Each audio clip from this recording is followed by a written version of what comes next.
Hello and welcome, Riding in the Weeds. You are here with us for episode 131. Really hope that you enjoyed last week's episode. It was a repeat, but it was actually a really good one. And it's funny because I started listening to it and was like, this is actually really good information. So, just a really quick recap on that. The idea of being present is what we are going to talk about today. And in last week's episode, it was talking about the idea of what was the win in the last 24 hours, win in the last 3 months, and what win are you going to create for the next 3 months. And it's interesting because if you do this on a regular basis, it becomes a pattern and becomes a habit. And that is really kind of the theme of today. Again, we are jumping into our Start Where You Are coaching, and this is week 2. So the idea today is around consistency without pushing. And we're going to pull this apart, put it back together, and give you some actionable steps that you can really work with around that whole idea. Because we are now in the year of the fire horse, and the fire horse is about really taking action and making things happen, being real, and just letting it flow. So I am Natasha Lockie. I am a life and performance mountain bike coach. I am here to help you get out of your own way so that you can live the life that you dream of. Basically, my nuts and bolts of what I do is I help you with the tech so that you can focus on your genius zone, and I can help you make it happen so that people find you. I am joined as always by my amazing co-host, Jenny Brandon, and I'll let her introduce herself and then we will get going. Yeah, I am Jenny Brandon. I'm an animal communicator and energy healer for animals and their people too. If you are facing challenges with your pet, whether that's emotional or behavioral, or just want to get to know your pet better, that is a great reason to have a session together. Amazing. Okay, so the first thing I want to say today is you have everything inside of you that you need to do anything that you want to do. The worn out saying of when the student is ready, the teacher will appear is something that has a lot of depth to it because we don't ever want to hand our power over to somebody else. Nobody has the answers for us. Nobody can do it for us. Nobody's coming to save us. There are a lot of people out there that can help. There is a lot of information out there that will give you the thing you need to hear in the moment. And it can come from anything. It can come from a 5-year-old kid. It can come from a homeless person on the street. It can come from the person when you're checking out groceries, right? It doesn't matter where it comes from. The fact is, if you get a piece of information that's helpful, take it, use it, but know that you have everything inside of you to do whatever you want to do. And if you find somebody that is of the right energy that aligns with you, that you feel can give you the support you need in the moment, then get that support and take the support. The whole self-help movement has really made it so that they're selling our own ability back to us. The same way marketing has always sold us the things that we actually already know. You know, Coors Light did an entire marketing campaign on the fact that they had a special process to make their beer. The thing is that was how all beer was made. It's just they actually told you that's what they were doing. But it was part of the process that every company was using. And people were like, oh, that's amazing. I want to drink that beer. And that is literally how things are marketed. And so I just want to remind you that if something is helpful, take it. But marketing is about selling you your car back to you by making you think you need to have it. When in fact, you knew that because you already owned it. So, that being said, we are going to talk about consistency without pushing. Today's theme is about getting momentum without having to force it. And there are so many different ways that you can do this. For Jenny, it's very much about being present. And when we're present, then we can figure out what the next step is and we can figure out how to flow. So we want to work on building a rhythm, not building intensity.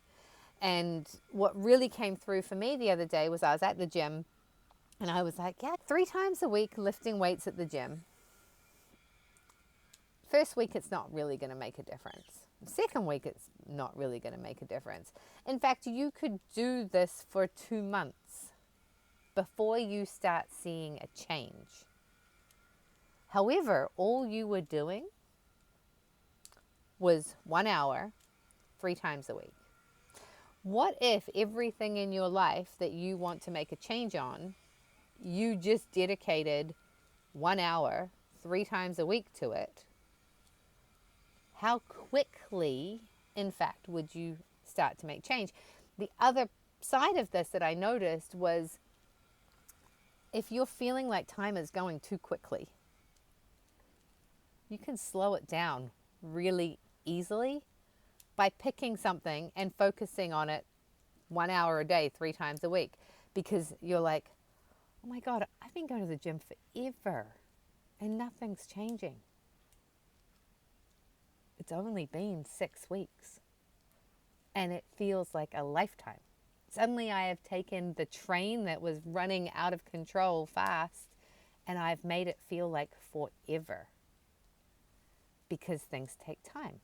So if you feel like the world is rushing past you, pick a goal that's going to take time and slow it down to 1 hour a day, 3 times a week, and see how slow time feels. Thoughts? I love it.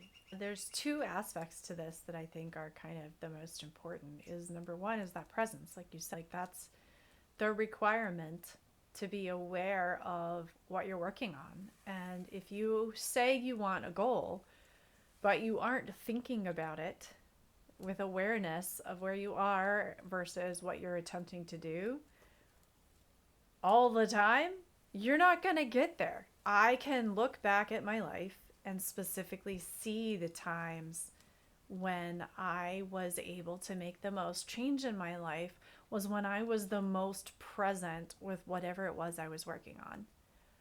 And the sort of hack that I've found for that is that I personally need to be able to track stuff. The way I stay aware of it is when I start tracking things. And when I start paying attention with some sort of tangible log of what's going on and what I actually want. And whether you do 3 wins a day or whether you have a journal or whatever it is, that is one of the key pieces that for me has made the most difference. Because if I say I want to do the thing, if I don't have a way to recognize how much I've done the thing, I don't know when I'm ever going to get there.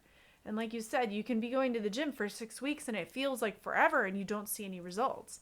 But if you're tracking what you're doing at the gym, you'll be able to look back and recognize that on day 1, you only did 10 reps. And on day whatever that would be, 6 weeks later, you're now doing 40 reps. Or you've upped the weight, you've doubled your weight, whatever it is. But if you're not tracking it, how do you know that? The tracking for me has been the piece that has helped to bring together some of my goals and remind me that it's not always linear. And what I'm looking for is the trend. What I'm looking for is that I'm coming back and doing it again and again and again. Because you can see information in tracking that your brain will tell you either is a lie or will tell you that it didn't happen that way. And when you've got something either on a piece of paper, in your phone, in an app, whatever, it can actually show you the bigger picture of what's going on. And so if you're struggling and feeling like you're not making progress, you can find out, am I making progress? Or the flip side may be, hey, maybe I need to tweak what I'm doing and make an adjustment. But if you don't have that tracked somewhere, how do you know? So you first have to have that presence and that awareness of it. And the second, 1A of that is the tracking piece. For me lately, it's been working with AI. I've been working with AI, doing twice a day check-ins in relation to my business, but in the bigger picture of my nervous system work, my money work that I've done through the Train Your Body to Wealth course, and all of these different aspects that I wanted pulled together in a bigger picture in my life. And the really cool thing about AI is it can pick up patterns that we have trouble seeing ourselves, right? Like, yeah, I can write a journal every day and make notes about what I did.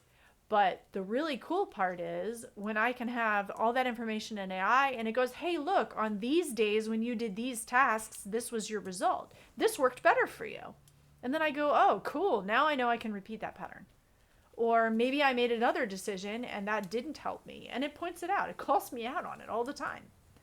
And so when you've got a tool, whatever it is, to be able to actually stay present with the progress, because your brain will lie to you. Your brain will try and tell you all sorts of things. It'll try and say it's not working, and so therefore you should just quit, right? How often have we all been through that cycle? Like, this is not working at all. I guess it's not worth it. I should just stop. But when you've got something tangible that helps remind you to stay present, holds you accountable, and then works with you to figure out what's right, that is what makes a difference in the goals.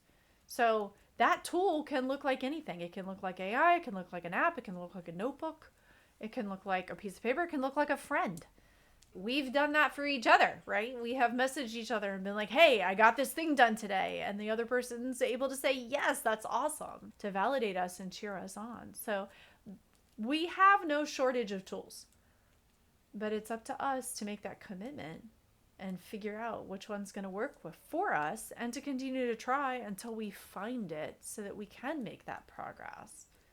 But if you're not present to start with what you're looking for, no amount of tracking and accountability will make a difference for you.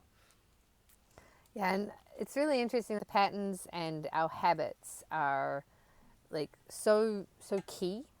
And the other thing to remember is if you change one thing, it often has a cascading effect and will often help you change other things. I recently got invited into a accountability, well, it's not an accountability group, it's a work group.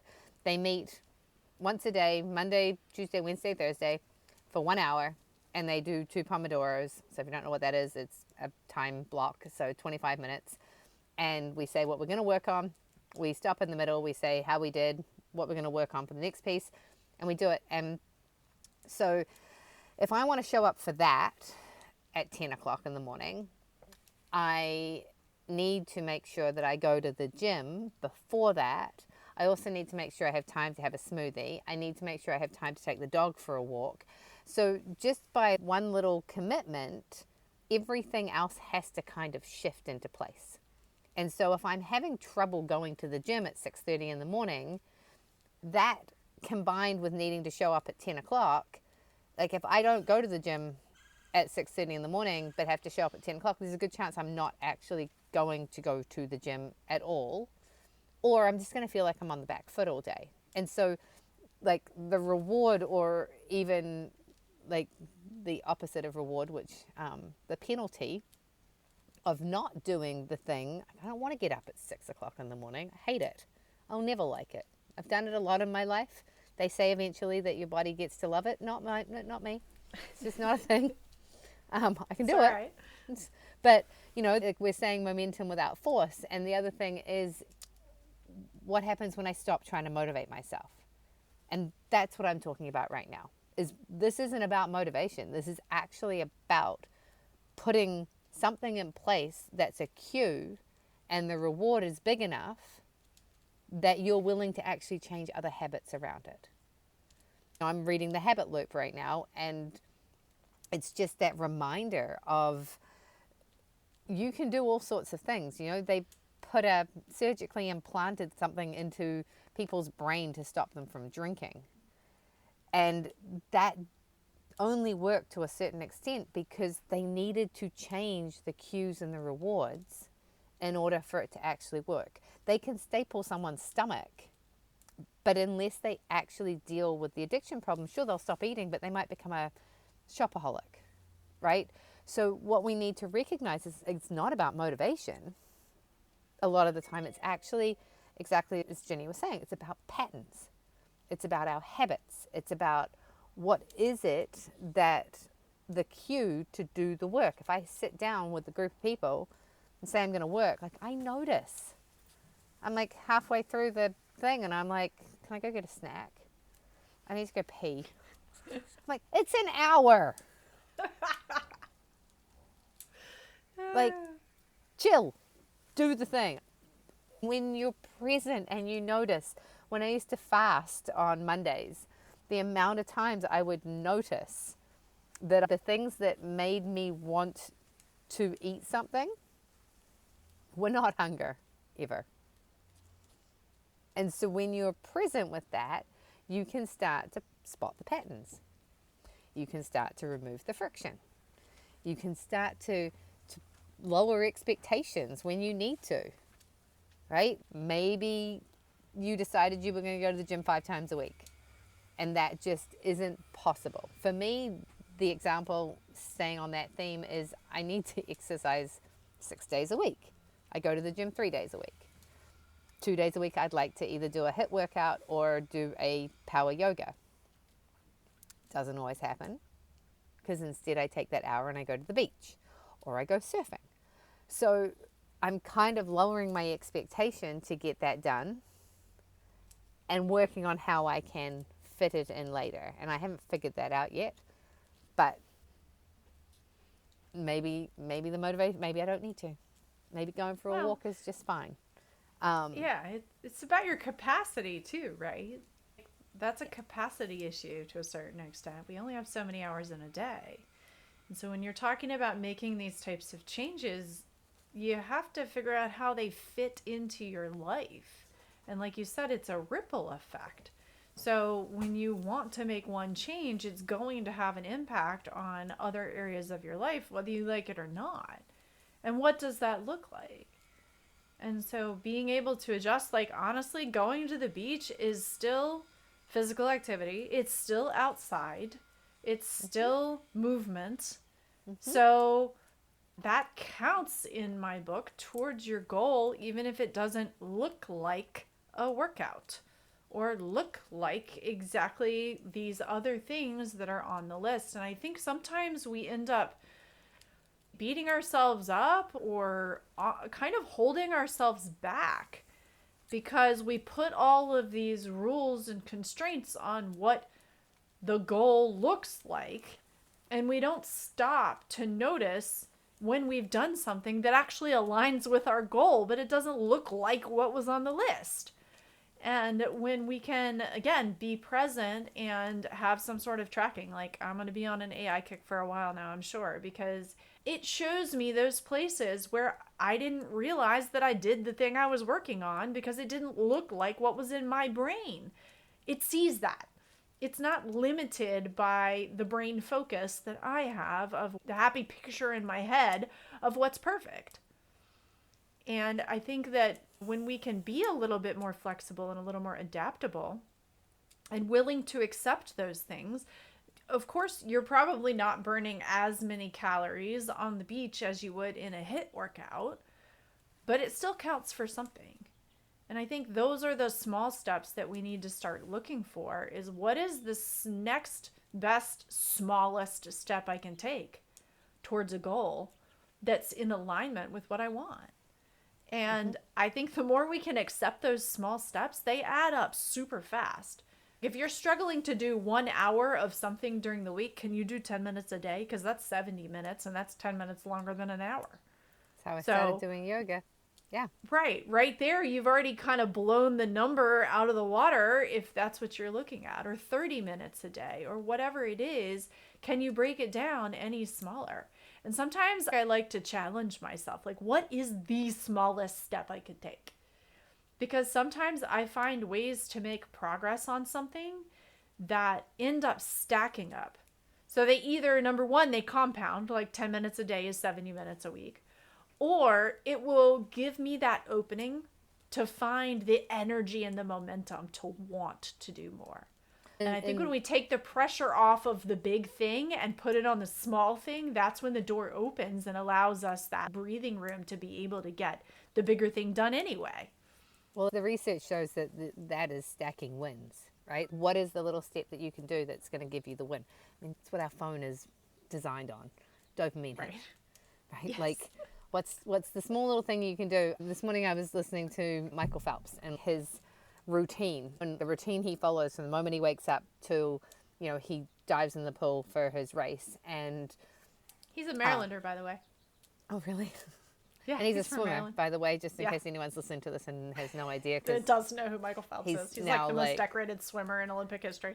But it's been a moment. But yeah, it compounds and compounds. And he's had so many wins that by the time he goes to swim the competition, it's like, well, this is just going to be another win. It doesn't need to feel hard, Yeah. is the key. And the other thing is that if you're not ready for that next step, it doesn't matter how much pushing.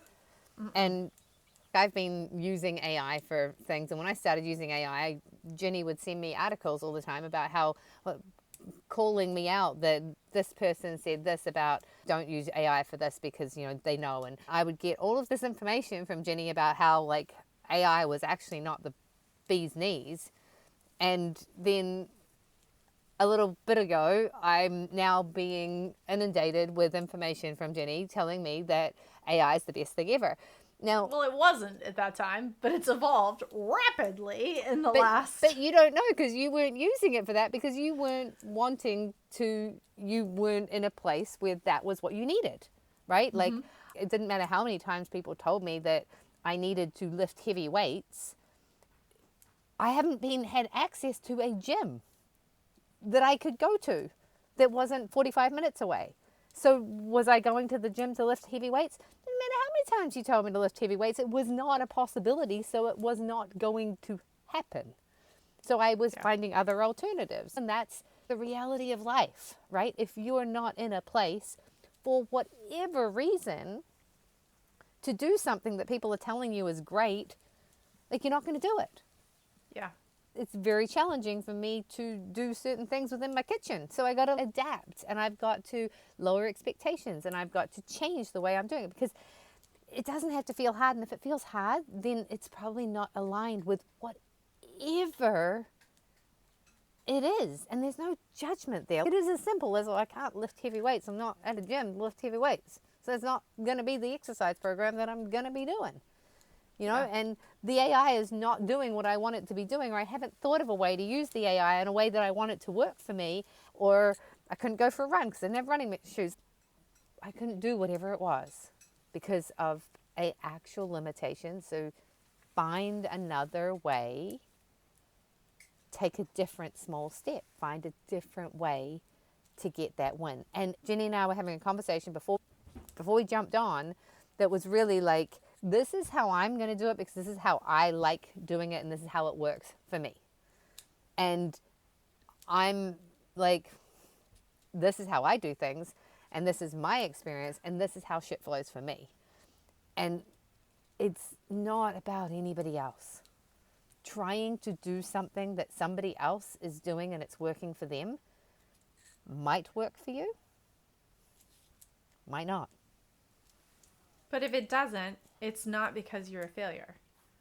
Yeah. It just doesn't work for you. And I think the more we can let go of that idea that anybody else knows what's best for us and just continue to explore. Okay, so you tried Michael Phelps' morning routine. If it feels great, awesome, keep going. If it doesn't, go find someone else. There's a million different people out there with a million different philosophies on just about everything.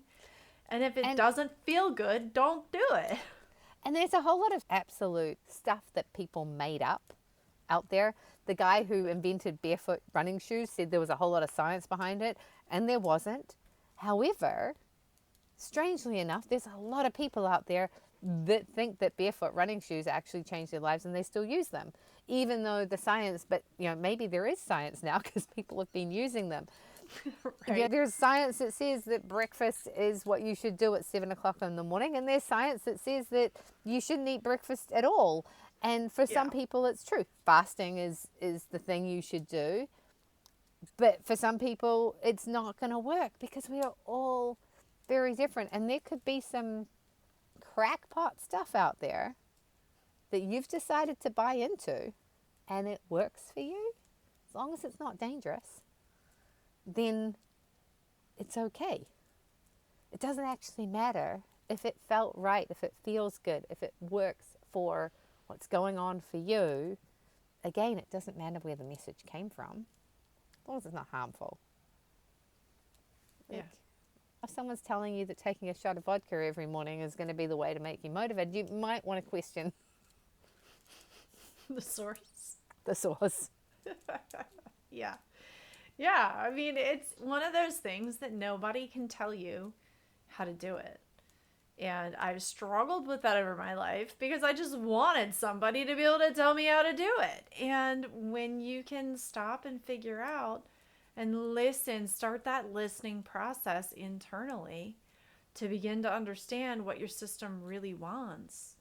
It takes cutting out all the bullshit and the clutter that you've been conditioned to believe, because a huge amount of what we often believe is just conditioning. It's not based on any sort of anything other than that's the way people have been doing it forever. You know, like, who knows? Maybe a shot of vodka for breakfast is the way to go. I don't know. Has anybody tried that yet? I have the no Russians. idea. Totally works for some of them, for sure. Right? Like, who's to say it doesn't help somebody somewhere? But it's not going to help me. I know that for sure. But I also know myself really well. So, shot of vodka at night probably wouldn't help me either. But that's beside the point. What's funny is I say that, but then my friend's stinging nettle tincture that I take is actually based in a vodka formula. So I did have probably 10 mils of vodka this morning when I took that. So, like, I don't know, maybe. That's a tincture carrier at that point. So, not quite the same as a full-on, like, shot, but possibly. Yeah. We do digress. So just coming back around to our coaching call today, it's all about consistency without pushing. If you're wanting to make changes, if you want to slow things down, think about the concept of, if I could do 10 minutes 3 times a week of this thing, how would it change? I think one of the things for me is, and this sort of comes on something that Jenny was saying before, how can you start to make something comfortable for you, right? Like just opening up my bank balance every day and looking at it, doing nothing else except for just looking at it, not doing my budget, not doing my numbers, not doing any of that. That's going to start to make things more comfortable. If you're starting to go to the gym, like there was a guy who literally showed up at the gym. His goal was to turn up. He was only allowed to be there for 5 minutes and then leave again. And that allowed his capacity to expand. So what do you need to do that's easy that will allow you to become comfortable? Because if there is something that just freaks you out, that you just avoid it, what is one small step that you could do? I'm going to do 1 push-up a day. I do 3 squats a day. I actually got a great idea while Jenny was talking that go to the beach. I'll do a 5-minute HIIT workout at the beach. There you go. Check. Then leave. Yep. Instead of standing there looking at the surf for 5 minutes, I'll just do some push-ups and some squats and a couple of burpees. Yeah. Done. So I would say this is your permission slip to really look for the smallest possible way.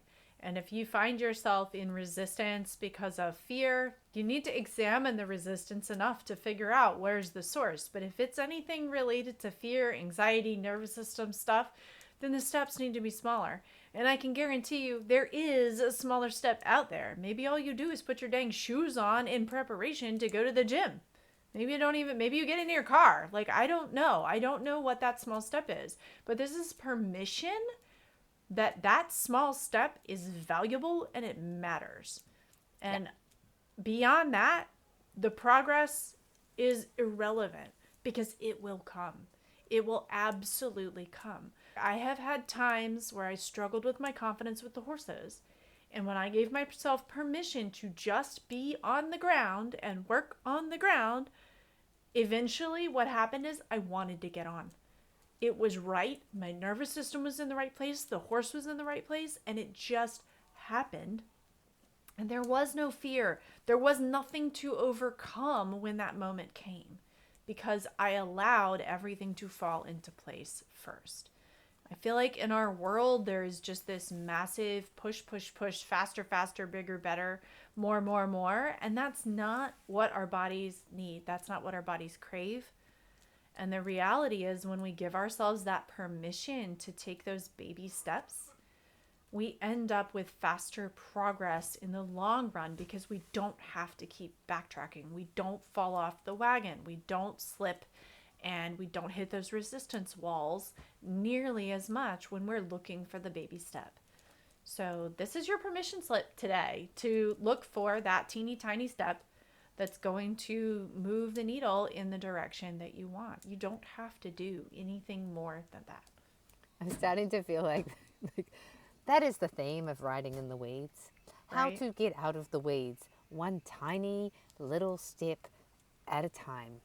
And if you are trying to motivate yourself, I will find the episode, although I think it's a long way back there, on the fact that Yes. that's a joke. Yeah. Don't try and motivate yourself. Just look at how you can create a cue that has a reward that will make you feel like you have had a win. And I promise you, you will do it again. Because when you pick up the phone and you open Facebook or Instagram, the cue is, I'm bored. I open up my Instagram. I feel connected. Maybe I'm lonely. Whatever that cue is, I look for it. My cue is, oh, I feel a little bit disconnected. So because my phone doesn't notify me most of the time or randomly that someone's messaged me, and it doesn't tell me who's messaged me or where they've messaged me, so I will feel a little bit disconnected. That's my cue. I pick up my phone. I check WhatsApp. I check Messenger, and I check my text messages. And then if I don't get a win, as in nobody's messaged me, there's no win. So then I will go into Facebook to see if anybody's responded to something that I've said, looking for that's my cycle. Looking for the dopamine. Looking for the dopamine. If I want to change that habit, I need to know, okay, there's the cue. Maybe I'll go and get a cuddle from my husband. Maybe I will call a friend. Maybe instead of looking for somebody having messaged me, I will message somebody.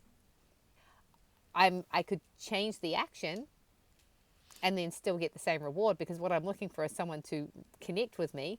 So if I message someone, chances are they'll message me back. Bingo.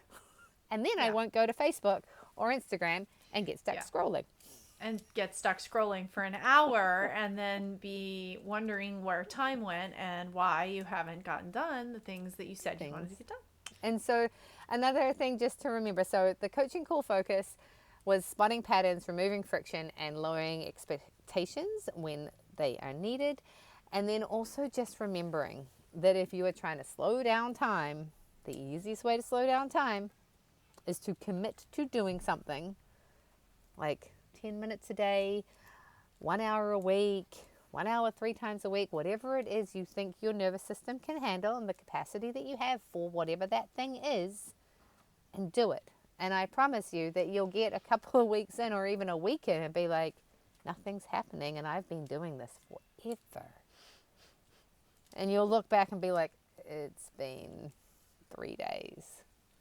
It's quite a fascinating thing that they want us to feel like time is going fast, because if we're not present, that's how it feels.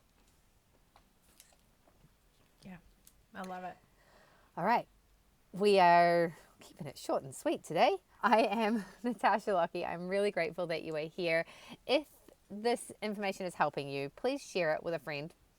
If you think of somebody that you think this would benefit, share it. We'd love to hear from you. We would love your comments. Send us a message, write a comment in whatever platform you're listening to us on, and let us know what's something that you might think you could commit to for what period of time. What is something that you've said you want to change and you're not doing anything about it? How small can you make it? And what does that look like?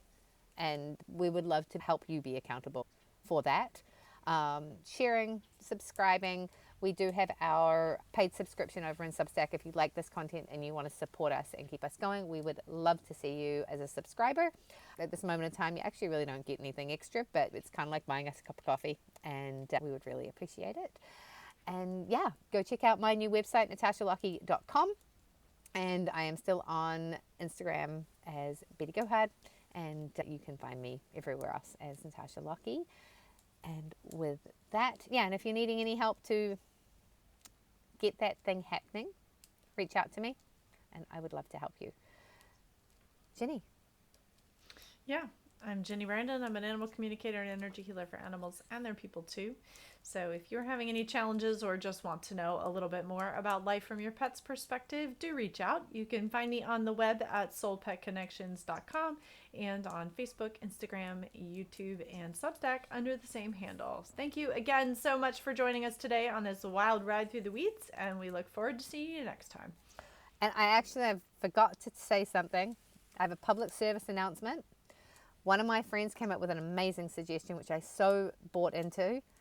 Anyone who's still listening, we are replacing the idea of a Karen because we just feel bad about Karens, like they didn't do anything wrong. So in the future, if you're trying to come up with a word to call somebody who's just call out somebody, they're forever going to be known as Pondies instead of Karens. So just sharing that thought because I thought that was really cool and I've always felt bad for Karens. So random public service announcement, courtesy of my friend Michelle Goodyear at the end of our little podcast here. So everybody have a fabulous day and we will see you next week. Thanks for listening.